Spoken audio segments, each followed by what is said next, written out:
Hello, and thanks so much for checking out the Coin Stories podcast video page. I'm Natalie Brunell, and I am talking to the most followed voices in Bitcoin. This podcast does not provide financial advice. This episode is powered by the Bitcoin Conference 2022. It's almost here. Make sure to get your ticket because it's going to be the biggest Bitcoin event in the world. All 4 days will be jam-packed with exclusive content, exciting announcements, and an incredible lineup of Bitcoin speakers, artists, and leaders. Day one is Industry Day for enterprising Bitcoiners who are looking to build a business or career within the ecosystem. Days 2 and 3 are general conference days featuring speakers like El Salvador President Nayib Bukele, who has promised a big surprise at the event, as well as CEOs like Michael Saylor, Elizabeth Stark, Jack Mallers, Adam Back, and hundreds more. The conference caps off on the 4th day with the world's first and largest Bitcoin music festival, Sound Money Fest, headlined by rapper and fellow Bitcoiner Logic. You're also going to hear from Steve Aoki, CL, Run the Jewels, deadmau5, and many more. Last year's conference sold out, and this year's is on pace to be 3 times larger. So make sure you grab your tickets before it's too late. Head to b.tc/conference and use the code COINSTORIES for 10% off your pass. I'm so excited to be a speaker there this year. This episode is also sponsored by OKCoin, my favorite place to dollar cost average into Bitcoin without the crazy fees. OKCoin is the fastest growing exchange serving over 190 countries globally with the easiest onboarding and lowest fees around. They're on a mission to make learning about and buying Bitcoin easier than ever, and they're all about bringing more financial literacy to everyone, which is something I really care about as well. From being the only exchange to integrate Lightning to contributing over $1 million to Bitcoin core devs, they are doing incredible work to further the Bitcoin ecosystem. Head to go.okcoin.com/Natalie for $10 in Bitcoin when you sign up. This portion of today's episode is also sponsored by SoFi. With SoFi's all-in-one app, you can save, spend, earn, borrow, and invest. You can buy stocks and ETFs, open an automated portfolio, or my favorite part, start accumulating Bitcoin, all with no account minimums and 0 commissions on trades. Whether you're new to the world of Bitcoin or you've been dollar cost averaging or trading like a pro for years, SoFi has something for everyone. Head to SoFi.com/Natalie and sign up for an active invest account, and you can win up to $1,000.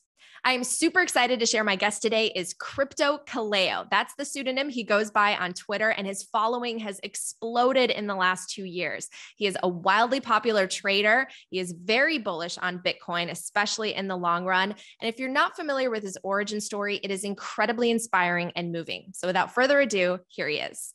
Well, Kaleo, first of all, thank you so much for joining me. I've been wanting to talk to you for over a year now. I've been following you on Twitter. Your story's really inspiring, and you're also like one of the most zen people to follow in this space. So thank you. One of the most zen people. Well, first off, thank you very much, Natalie. Appreciate you having me on here. And I apologize for how difficult I've been to reach. So thank you very much for having me on, your patience. It's okay. I'm very persistent from my journalism background. So, well, I want to learn more about you. And that's what so many people who wrote to me when I said that I was going to be interviewing you, they just want to hear more about your backstory and your journey, because you've had these really inspiring ups and downs. You've been able to kind of pick yourself up and achieve the kind of trading success that people only dream of. So where are you from? Like, what's your whole backstory? What were you like when you were little? I'll give you as much as I can. So I am from the South, and I've always had a mind where I love, figuring out puzzles and stuff like that. My mom would always give me those type of presents. I'd spend a lot of time, as much time as I could, figuring out, trying to tinker with different things, and love figuring out. I don't know. I just loved games that required, a deeper level of thinking. So grew up in the South. I was an engineer. So, as I carried on with work later on, I did oil and gas stuff. And one of my jobs required looking at a lot of charts, studying different trends. And when I finally found out about crypto, that Bitcoin and Ethereum specifically to begin with were, I just loved looking at the charts and really spent a lot of time figuring out how to identify those trends in the charts too. So I'll let you. kind of went all over the place there. Yeah. You can dive in. Are you able to share where you went to school and why you wanted to study engineering? Like, what did you envision as far as what you wanted to be when you grew up back then?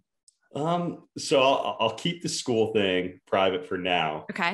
There'll probably be a time where I end up doxing all that information. But, the funny thing was, whenever I wanted to be an engineer, I didn't really necessarily even want to be an engineer. I wanted to be a doctor initially. I just thought that sounded like a cool job. And my mom was like, well, you can't, that can't be an undergrad degree. You have to do something with it.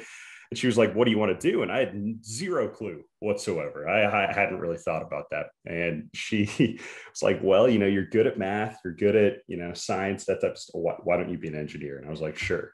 And then she printed off all the different types of engineering degrees at the school that I was going to. And the very top one on the list was mechanical engineering. So I was like, yeah, sure, I'll just do that. And that is how I ended up being an engineer. So I ended up dropping the med part, the designation, chasing after the doctor side of it after my freshman year of college. Just decided that wasn't something I wanted to do. And ended up just carrying forward with the classes from there.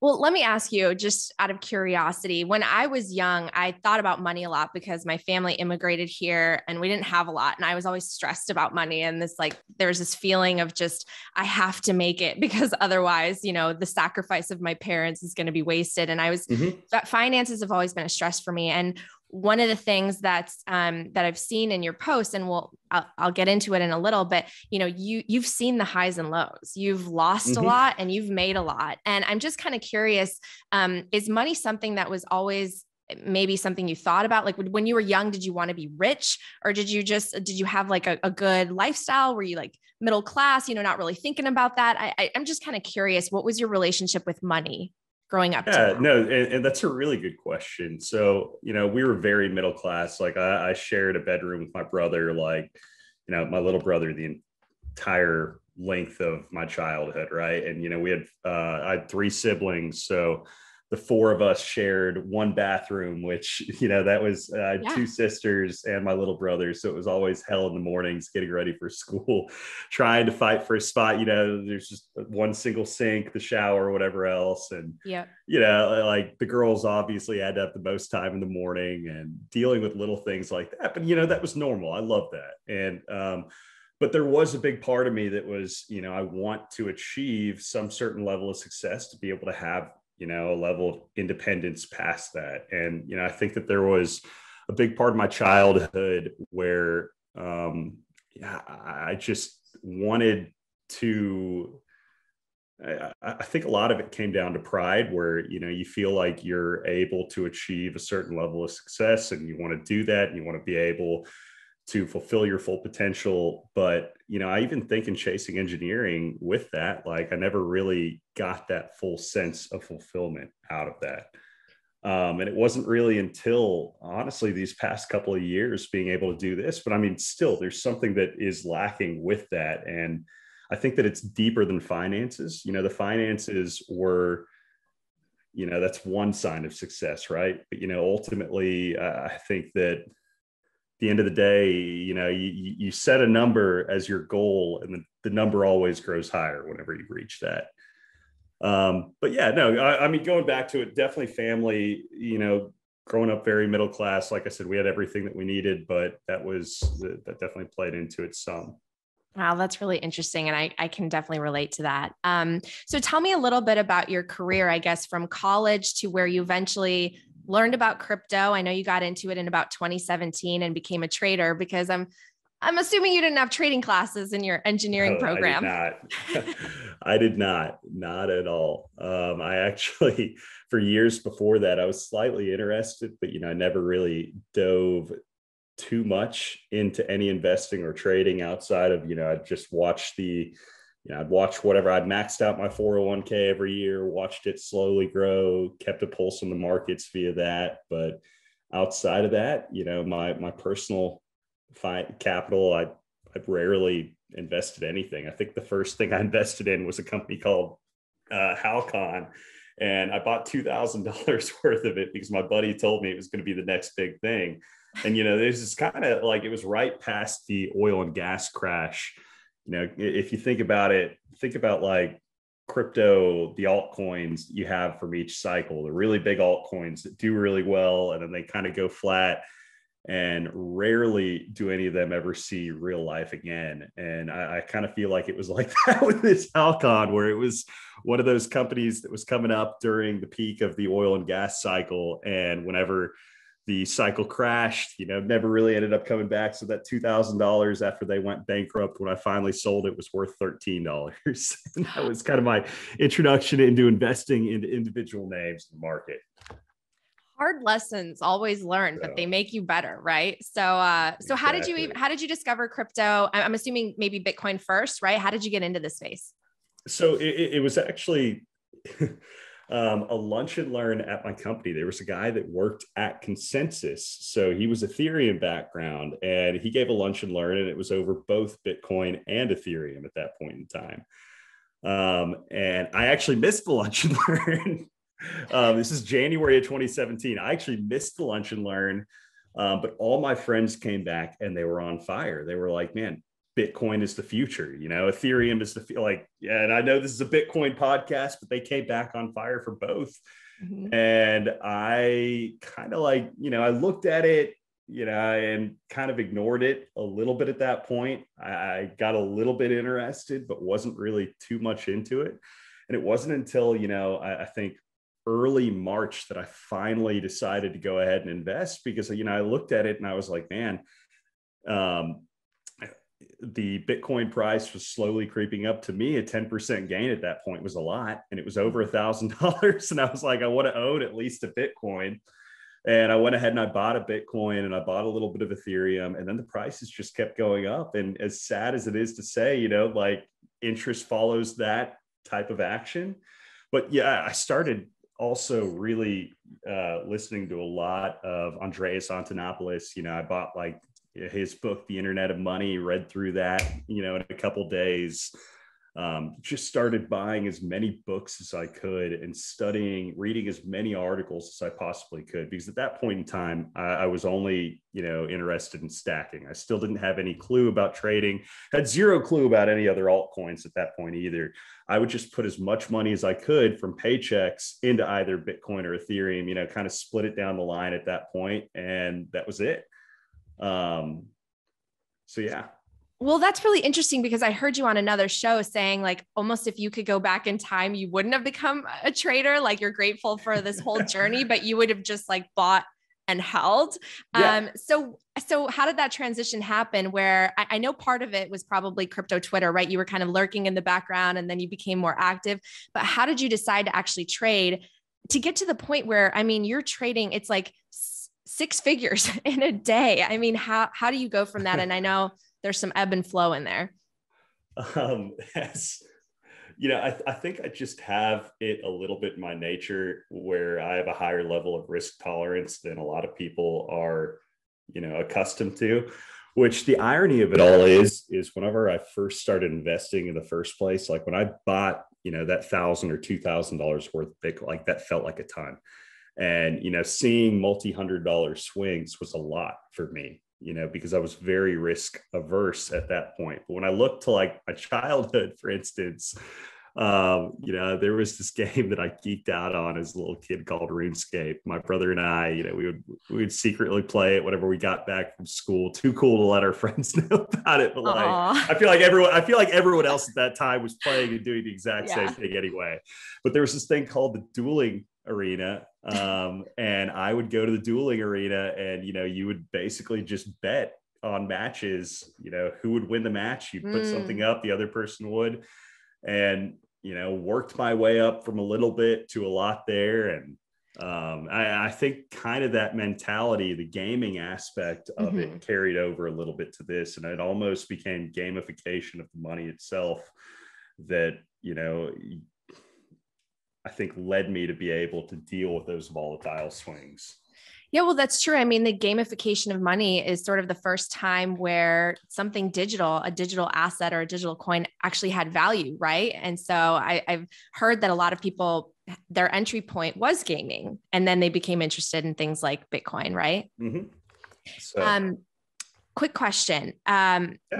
When it comes to just trading, how do you learn that? Because one thing I've also heard you say is that actually it's pretty innate. Like you either have it or you don't. But a lot of people follow you because they want to learn. And you mentioned you were obviously always good with math, and it seems like reading charts come easily to you. But how do you learn how to trade and how to trade successfully? Do you have to have the sort of the massive swings down where you learn a brutal No, lesson no, and get no, no, wiped out, or no. no? And there are way more responsible ways of trading than what I've done. And honestly, that's one of my goals for 2022 is I feel like I've reached a point where my goal is to not necessarily trade nearly as actively as I have in the past, and to trade more passively where, it's primarily investments, right? Longer term investments that I hold on to, smaller bag for swing trading, doing whatever the degenerate stuff that I have in the past is. But that's my biggest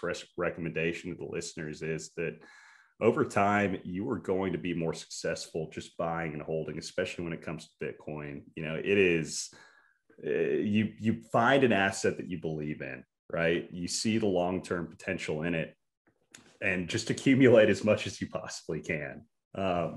And for anybody that really wants to get into trading, I think that the discipline side of it is, a lot of it does come down to intuition, right? There are going to be different people that have different classes about, hey, here is one technique to be able to generate as much wealth as possible. You'll get whatever returns, and it might work, but the question is, you've got to be able to find the method that works for you, that you're going to be able to have the discipline to execute, right? Mm-hmm. And I think that that's what it comes down to with this, because if there was any one style fits all method to be able to capitalize on price volatility within the markets, everybody would be rich. Yeah. But in order for one person to make money, somebody else has to be on the losing side of that trade. So the question is, how can you find a method to be able to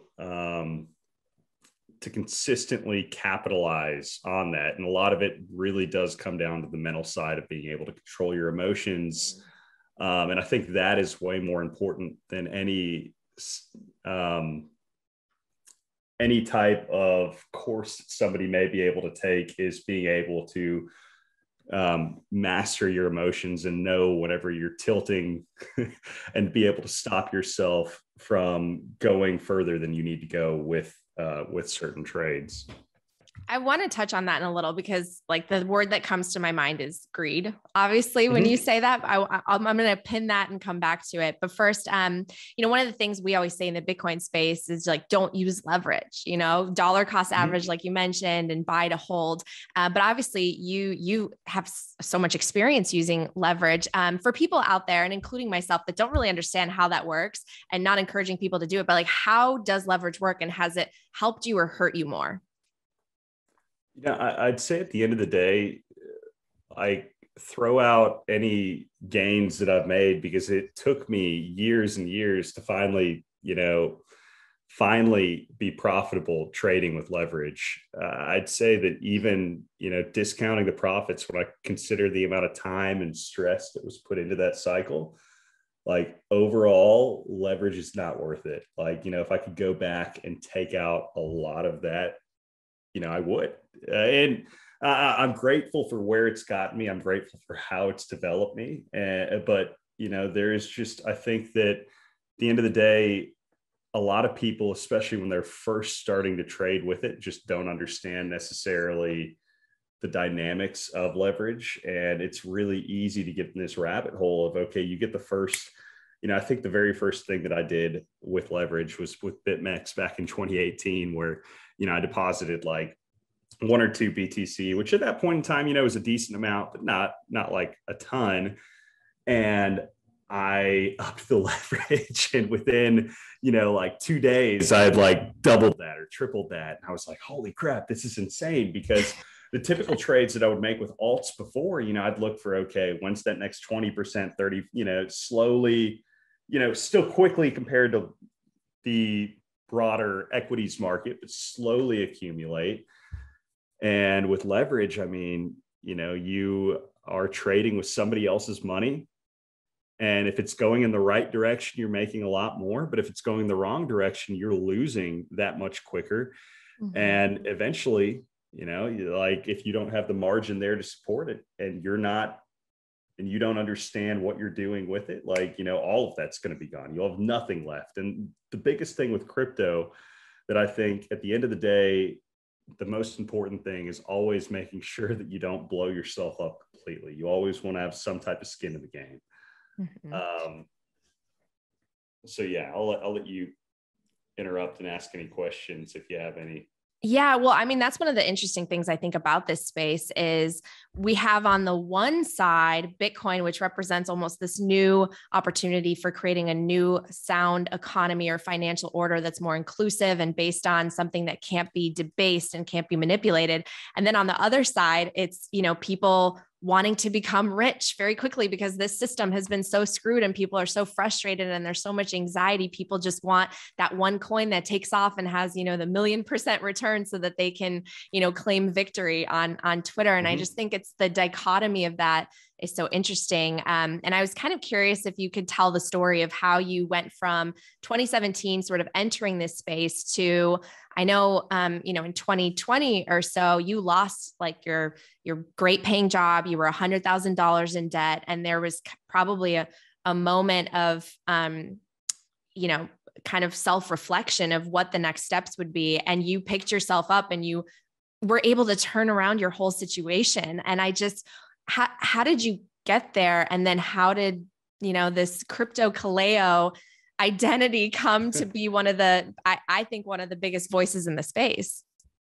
And that's crazy in itself to think about because, whenever I first got involved, and this kind of comes along with the creation of the Kaleo account. So one of my buddies, the guy that initially got me, finally convinced me and told me after that lunch and learn, like, you've got to buy into this, right? Like, you've got to invest. It really got me to study more. He told me one day about the altcoin stuff, where I remember the very first one he told me about was, he told me about Poloniex, which at that point in time was kind of like a Binance type of exchange, right? You could go to it. It was one of the bigger alt exchanges. You could go and buy these altcoins. And, basically everything that was on there was complete trash. but at that point in time, I heard Gollum, like, this is going to be decentralized, cloud storage, and here are the applications of it. And you start to study and you start to think about the broader context of the implications of what this could mean if they actually follow through with what they're talking about. And, you start seeing all these, and then the appeal of the initial, because at the end of the day, the thing that brought me into it more than anything else is the belief in Bitcoin, the belief of, this is a game-changing technology. It does introduce freedom. It is something that is going to be here forever. Once you understand the mechanics, it's not going to go away. Well, anyway, so I was like, man, if there's anything with that with these alts, but then, it started to slowly shift away from the technology, the more that I saw the price movements. And it was like, I want to understand how the price is moving more so than the technology that's backing it. And it does go back to that greed complex, I think. And I wouldn't have claimed that at that point in time, but I do think that's a lot of what initially drove it. So, I saw a lot of these names that were within the space that were talking about these altcoins, and I felt so embarrassed talking about any of that on my personal account. So I created the Kaleo account and went from there. Okay. Well, it's interesting because Kaleo and your identity here, like, you're obviously, I don't know who you are. I don't know what you look like. I don't know your real name. But what's interesting is you've gotten pretty personal on Twitter, especially with your journey. And I'm assuming it's because you have that feeling that you want to connect with people and inspire them. And one of the threads that I had bookmarked, if you'll allow me to read it, because I thought that this was like, wow.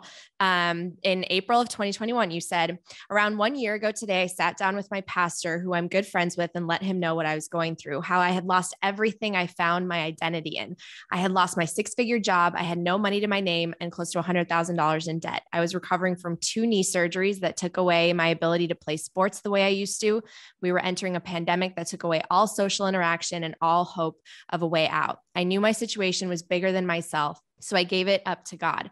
I trusted him and was very grateful that every idol and distraction I had put above him over the years was torn down. I would never trade that moment for anything. It was in that nothingness that I found the greatest hope there is. My life didn't change immediately. I went through tough times working my way out of the mess I had found myself in, but the entire time I knew God had a plan. I worked on mending friendships and pursuing a purpose greater than myself. My identity is in Christ. That's how I deal with the ups and downs, because I'm confident there's something so much greater out there to live for. If I lost everything again tomorrow, I would be at peace, because I know my identity isn't rooted in what I have or what I do, but in the God that loved me enough to give his only son to die on the cross for my sins, so that I could be reborn. And any and all success I have, I will continue to give back to the community, to the church, to friends, and to family. I don't say all of this to try and persuade anyone toward my beliefs, but I think it's extremely important to understand the mental headspace that goes into crypto and trading. It's important to question what your identity is in, why you do what you do, and what you're truly living for. No matter what you have or where you are in life, you'll never be successful until you do. Also, I never once begged. I worked and I believed. I just thought that was so, it was really beautiful. And no matter whether you are a believer or not, I happen to come from a Catholic background. I just think that it's really inspiring to see someone who has gone through the ups and downs in terms of finances, but realizes that there's so much more to life. And when you lose everything, sometimes it's that mirror that shines back at you of what's really important.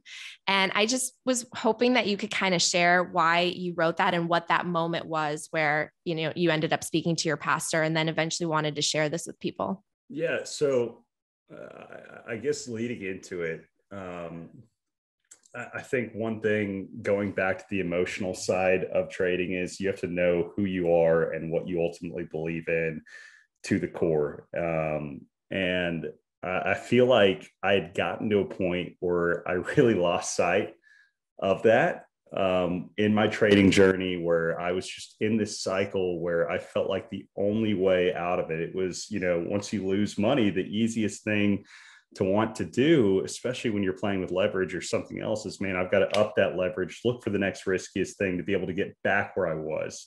And you feel like you need to get back there immediately. And that's just a lie, right? Like, there are ways you can work your way back there slowly. There's plenty of time, plenty of opportunities. And anyway, I bought into that lie. And I think part of that ended up spreading over to my personal life, where, you start to feel this shame for the situation that you put yourself in and the image that you've created over the years of, okay, I am, outside of, like, I don't identify with my crypto Twitter personality outside of this, but outside of this, I was like, okay, I always prided myself on being involved with a bunch of different sports and activities, always being out there, and that recharged me. And I prided myself on the fact I did have a good job in the engineering space and I did well. And,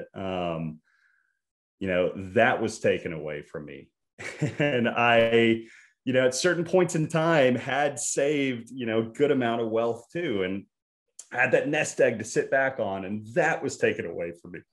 And, in all of that, I'd isolated myself from my friendships because of that shame of the situation that I'd put myself in. And I really just found myself where, I wasn't anywhere. And I was trying to hold the weight of this situation fully on the back of my shoulders. And I realized it was a way bigger situation than I was going to be able to work my way out of myself. And, my faith is extremely important to me. At the end of the day, I would give up my Twitter account, my finances, everything, if that's what it took, if I realized that I'd put that as an idol before God.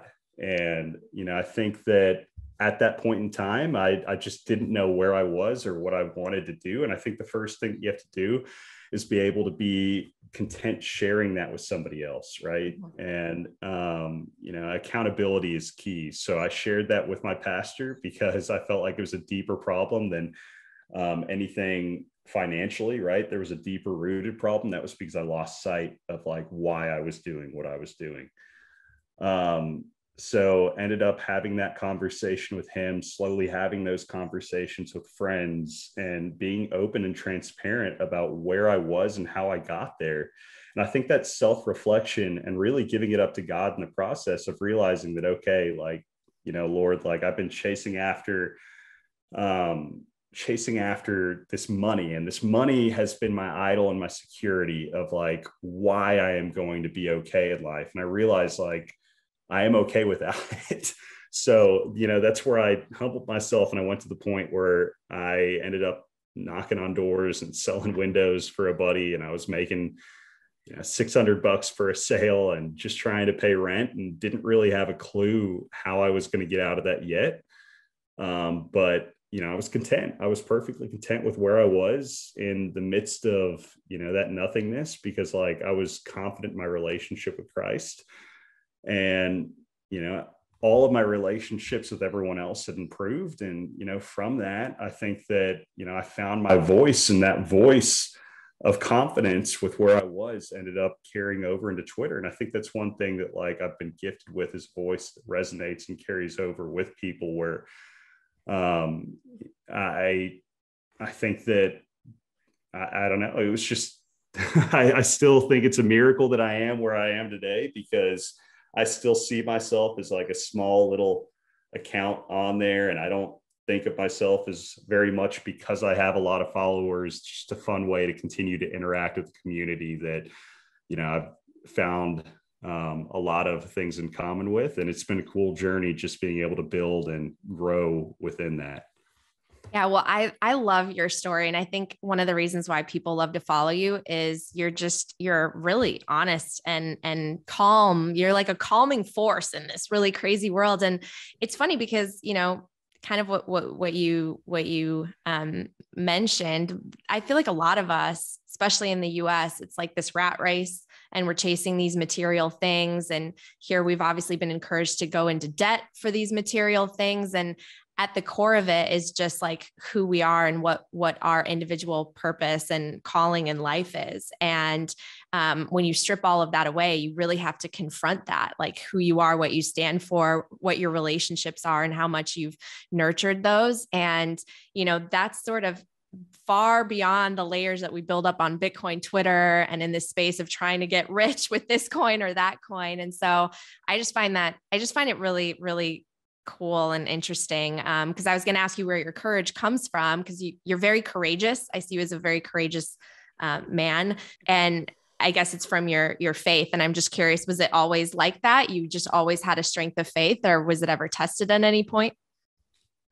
No, I mean, I think that everything you go through in life gets you to where you are today. And there were definitely times where I was not nearly as courageous or confident in my faith. I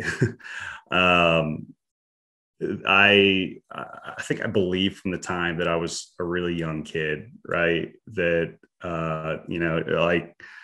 I believed in Jesus. I believed that like, that's where my hope came from. But at the same time, I just wasn't confident in myself and what that meant. Right. And, I went for years where, I did pursue a lot of other things, and I felt like that never really got the attention that I fully wanted from my friends or family. I was never the best in sports. I was good in school, but at the same time, I didn't. It's something that's really difficult because, it was something that everything that I chased after never really gave me that full fulfillment or the full confidence, because there was always someone that was better out there. Mm-hmm. And I finally realized that, I think it just happened slowly over time that, it doesn't matter. I don't need anyone else's approval, right? Like, I am loved in God's eyes, and, I have confident in that relationship with him and my standing with him that like he has called me to something greater, and that like, you know, if my life is about bringing glory to him, that at the end of the day, everything else will follow, right? Like I don't need anybody else's approval in that process. So, you know, that's Colossians 3:23 is one of my favorite verses. It says, whatever you do, work at it with all your heart as working for the Lord, not for men. And like, that is my approach kind of, you know, with crypto, with Twitter, with everything else, is that like, you know, at the end of the day, if I'm not able to use my voice to bring God glory, then like, you know, I'm doing it for nothing. And anyway, so yeah, at the end of the day, that's my overall. I'm sorry, I'm going off track here. No, I love it. I love it. And I'm assuming that's why your name is Kaleo, right? Because I saw that the definition of that is the voice of one calling out, or I think on your Twitter profile, you say to call. That's why you named yourself Kaleo?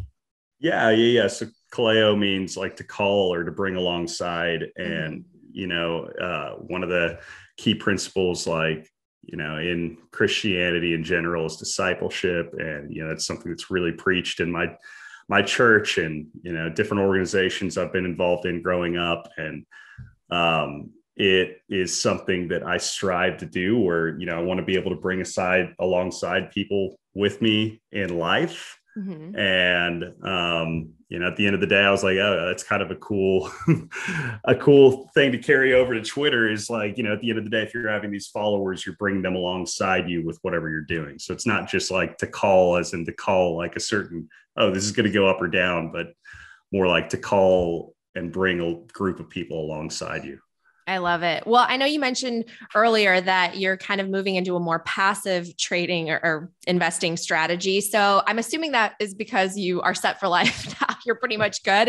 Is that the case? Or, you know, where are you going to be at? Because I think right now we're in this very interesting macro environment with our inflation, and the Fed needs to taper, but they really can't taper. And the mere whisper of a rate hike sends equities falling, but then all of a sudden we're rallying again. I mean, I would love to kind of hear your perspective and how you're going to invest through it.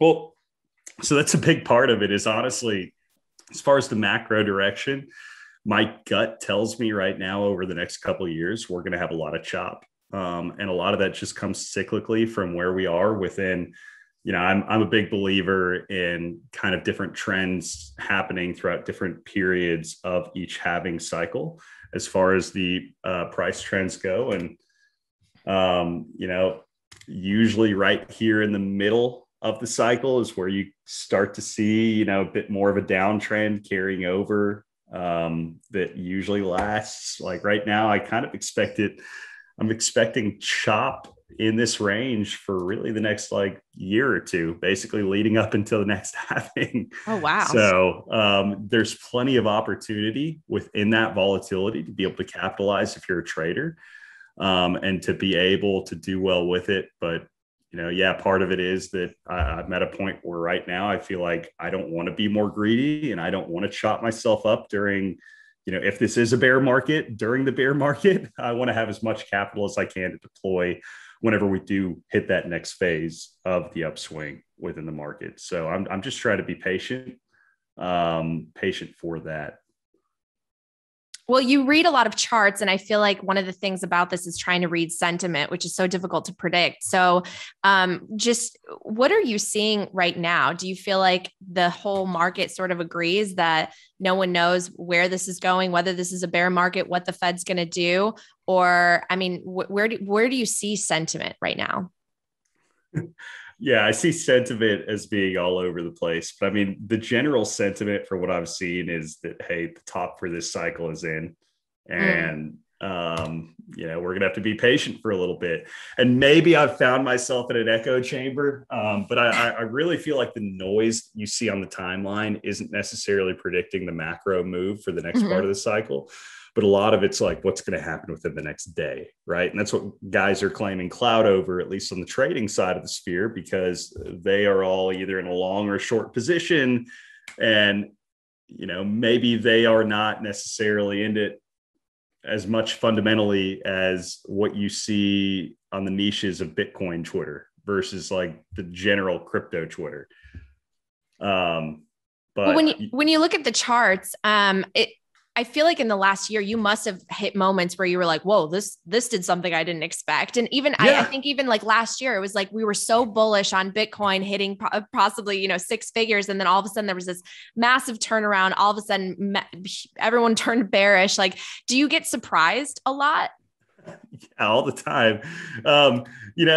That was my biggest surprise of this cycle, was that we didn't get the blow off top in Bitcoin that I was expecting. Yeah.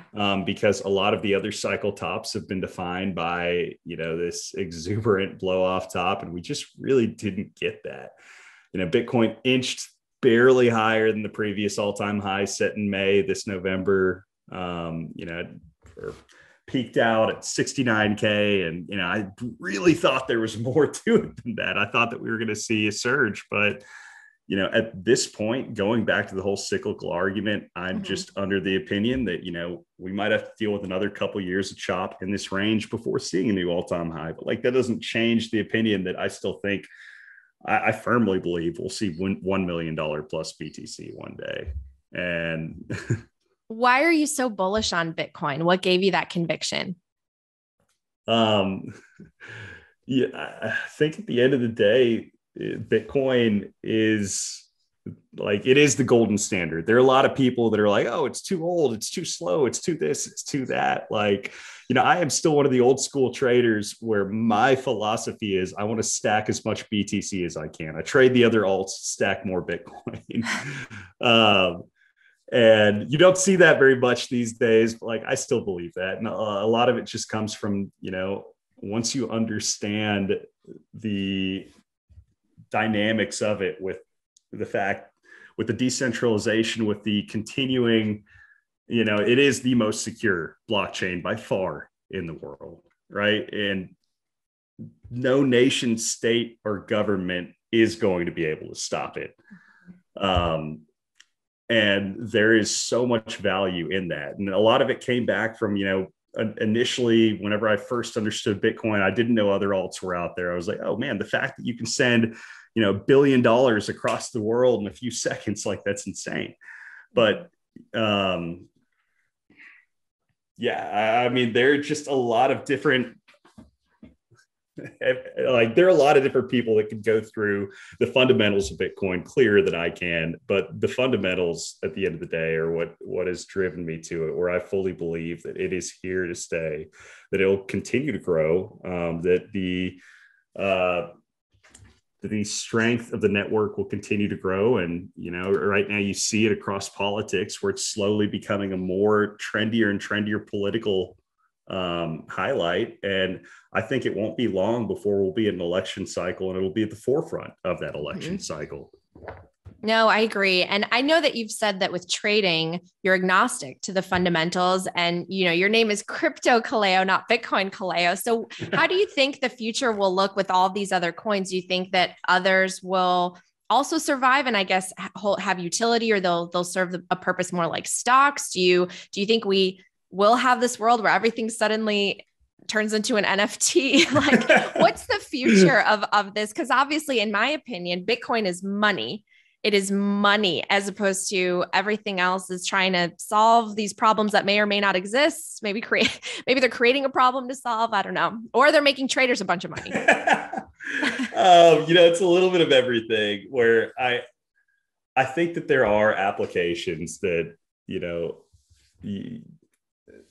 crypto as a whole, right? Bitcoin, I feel like a lot of Bitcoin maxis feel like anything outside of Bitcoin is a complete scam, right? It's just a get rich quick scheme, and there's nothing else behind it. That, there are evil intentions from the creators and everybody else that's surrounded. And I just don't buy into that. I think that there could be a lot of synergies within the different networks. And once again, that I don't think that Bitcoin is necessarily ever going to replace fiat. And I don't think that, I think that there's synergies between the two that can work out, where one doesn't have to exist, in void of the other.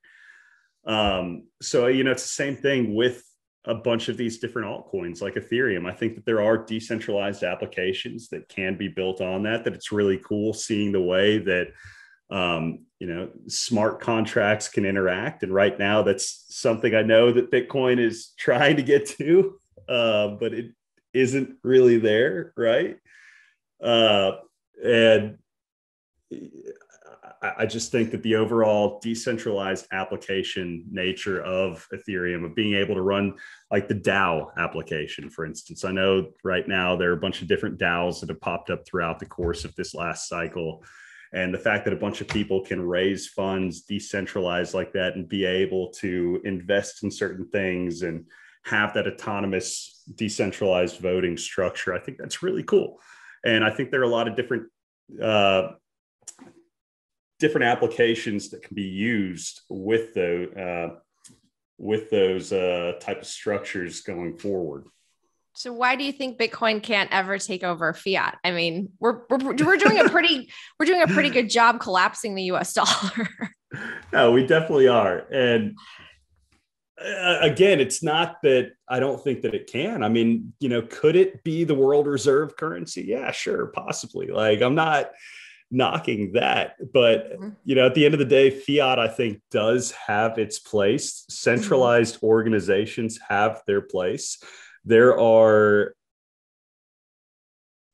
certain efficiencies from centralized organizations that you just cannot practically achieve with decentralized structures where Bitcoin is, where, you look at the fee structure, the overall transactions per second, et cetera, et cetera. I know Lightning Network's out there, but I just think that the combination, the synergies between the two is where the real opportunity lies and where the future development of everything is going to head. So, it's not necessarily one or the other. I think both can definitely thrive.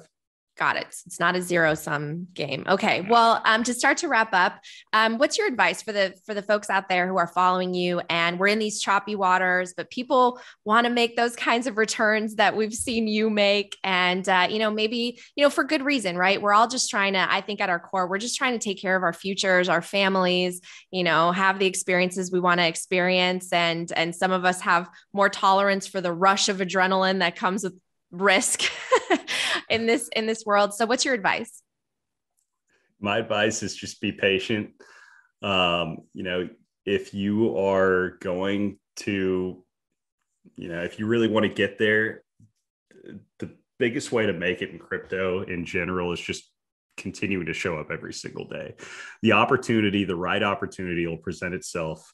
So, the biggest killer to that is just FOMO, where you feel like this is it. You have to chase after something, and you enter into an opportunity that is not an ideal entry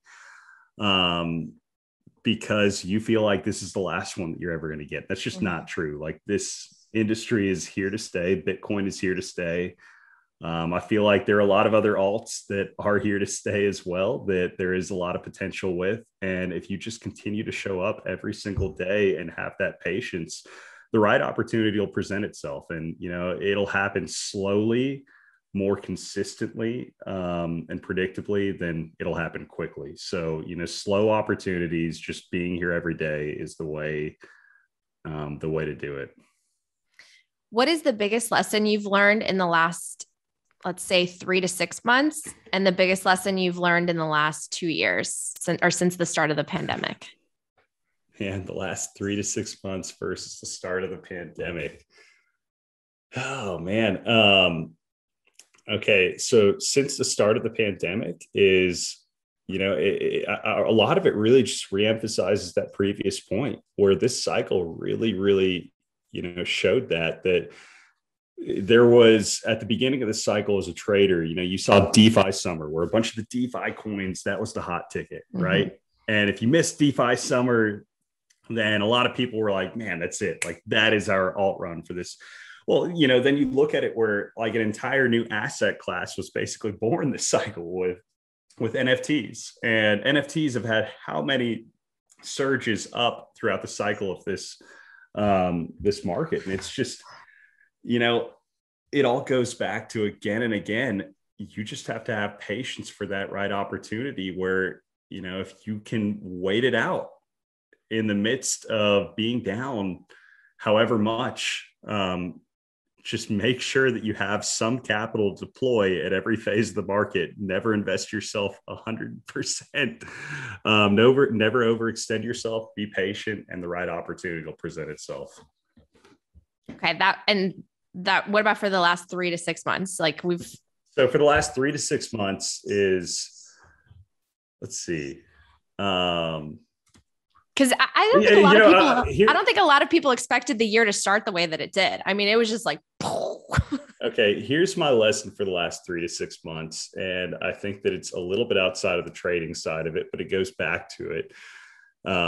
Where, I ended up taking a break throughout the month of December after I got back from Art Basel, where I just felt like everything that's happened over the last couple of years, I never got a chance to breathe. I was, Bitcoin trading, crypto 24/7, plugged into everything. And eventually I just hit this point where I realized like I needed to unplug and take care of my mental health and, be able to focus on friends and family and kind of just recenter and like think about what do I really want out of this entire experience.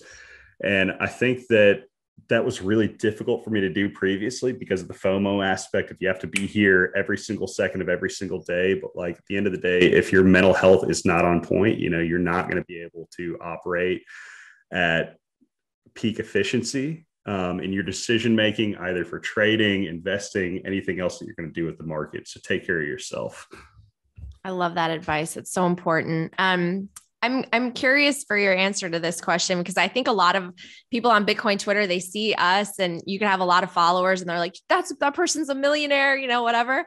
I have never seen $1 million, but I know you have. So what does it feel like to, you've seen the highs, the lows, you've lost everything, you've come back bigger and better, all-time highs for Crypto Kaleo. Like, what does it feel like to know you don't have to worry about money? I feel like there are certain highs where, you'll have a really good day and you feel like you can do whatever, but I don't know. I like the feeling is always there. I feel like you always reset the bar and your goals always end up growing a little bit more. But it does feel nice from the perspective of like not worrying about, man, is that window sale going to go through? Is my guy going to be able to close this deal? So I'll have that last a few $100s to pay rent. There is a lot of freedom in not having to worry about those smaller decisions. And, but there's still something bigger again that I'll go back to where it just feels like, I think that's part of what led me into the point where I needed to take that month off is that it led into too much complacency there toward the end of the year where I was waking up and I was watching Netflix like half the day. And I realized I was at a point where I was just kind of like depressed because, money at the end of the day does not bring happiness. You have to still be able to pursue that greater purpose. So that's the biggest thing is that in the pursuit, money should never necessarily be the be all end all pursuit because money in and of itself does not bring happiness. I love that. Perfect message. And my last question will kind of touch on that. What is the one non-money related experience or thing that you want to do or accomplish or see, whatever, now that you are in the position you're in? And what's something that you want? What is something material, money related that now you can't wait to buy or have or own? Well, I'll answer the second part first. So I drove the same vehicle for a decade, and that vehicle for the past 2 summers didn't have AC. It was breaking down on me left and right. And I could easily afford a new vehicle at this point. I was just too lazy to. And there was just this aspect of wanting to hold on to what I had. I don't know. It was weird. So I finally bought a new car and it works and it runs and nice. I don't have to worry about it breaking down on a trip or a Lamborghini. No, heck no. It was nicer than I meant to get. It was just an Audi Q8, nothing too extravagant, but it drives and that's what matters. I had my like come to Jesus moment whenever I was picking up my girlfriend's dog from daycare with the old vehicle, and the brakes went out on me whenever I was driving back. Oh gosh. Middle of the highway. And thank God, like I was able to pull over. I was fine. But yeah, so that was number one, was a new vehicle. Definitely is nice. But number two, okay, so where to go, what to experience. I think that I don't know. I haven't done enough of that yet, and I really want to. I've used COVID as an excuse to not travel, but like I feel like enough of the world has opened up. I need to go ahead and do that. I've never been to Europe, so I would love to. I'd love to go spend a few months traveling across Europe. That'd be nice. I love that. Well, if you go, you have to promise to ping me, because I used to live in Italy. Will. I'm from Poland, but I used to live in Italy. So Okay. I have lots of recommendations. I all right. definitely will. Actually, will you humor me for one more question? This will be course. just like, it'll basically be make-believe. You're the fortune teller for the next year. Total prediction. It could be totally wrong. I'll give you mine. Mine's a little wacky and out there, but like, where does the next year play out on a macro level? Not just Bitcoin and all that, but like, do the markets hike rates? Do we have a crash? Do we have a melt up? Do we continue chopping along? Like, what's your prediction if you had to guess for the next year? I think we're going to see a lot of volatility, but basically just chopping in this range. I don't think we're going to see a new all-time high. Wow. You know, I really think that I wouldn't be shocked to see us dip as low as like the high 20s or whatever again. Like I really wouldn't. And I wouldn't be shocked to see us retest like the high 50s again. But I really think the next year is just going to be a lot of patience within the range, plenty of opportunity in the volatility, but just keep stacking. I love that. I think we will see a new all-time high. So, all right. What gives you that opinion? I've got to ask. Because I think that all of the talk right now about tapering and, we're trying to ease the balance sheet a little bit. I don't think it's going to work. I think we have a midterm election. I think they have to rev up the money printer a little bit to make everyone seem like that they're moving things in the right direction. I think that we might even have a melt up. I think that things are going to go back up, and then eventually they will have to do something. The Fed will have to step in because we're going to have inflation overheating. And I hope by that point, Bitcoin has reached, over six figures, so that when it does ultimately crash back down, it'll be maybe hopefully find support in like the 50 range. I don't know, but I really think that they keep kicking the can down the road. They're really good at it, and they have to insert more liquidity because we're addicted to stimulus and quantitative easing. And I think all of that is good for every coin, right? So I love it. I want you to be right. I would way rather you be right. Like, if not, you know what? I can wait a couple of years. That's my whole thing. It's like, I can be patient if not, but I'd love Natalie's guess to be the correct one on this. I mean, ultimately, it's all going to come crashing down, but hopefully everyone has Bitcoin by that point. That's all I'm saying. I mean, they're not going to let it crash yet. That's just my opinion, but we'll see. We'll see. All right. Sure. Thank you so much for taking the time. I really appreciate it. All right. Thank you, Natalie. I really appreciate it.